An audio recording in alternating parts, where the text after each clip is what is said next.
দেশের অর্থনৈতিক উন্নয়নে চেম্বার অফ কমার্স গুলো ব্যাপক ভূমিকা পালন করে থাকে। কিন্তু অত্যন্ত দুঃখের বিষয়, রাজশাহী চেম্বার অফ কমার্সের অনির্বাচিত, জনবিচ্ছিন্ন, অযোগ্য পরিচালনা পরিষদের নিষ্ক্রিয়তার কারণে আমরা রাজশাহীর ব্যবসায়ীরা অর্থনৈতিকভাবে পিছিয়ে পড়েছি। এছাড়া বর্তমান পরিষদের কেউ কেউ ফৌজদারি মামলার আসামি হওয়ার কারণে পালিয়ে বেড়াচ্ছেন, ফলে চেম্বারের কার্যক্রম স্থবির হয়ে পড়েছে।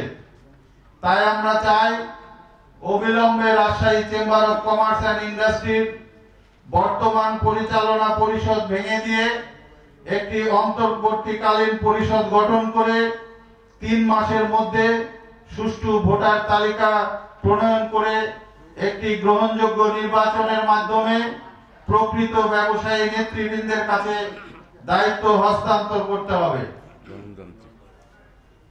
পরিশেষে আমরা বলতে চাই, গত 10 সেপ্টেম্বর 2024 তারিখে উপরোল্লিখিত দাবিতে বিভাগীয় কমিশনার জনাব ডক্টর দেওয়ান মোহাম্মদ হুমায়ুন কবিরের নিকট স্মারকলিপি প্রদান করেছি।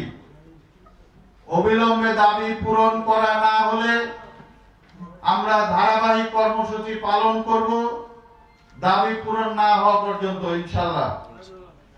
উপস্থিত সকলের সুস্বাস্থ্য কামনা করে আমি আমার লিখিত বক্তব্য এখানে শেষ করছি।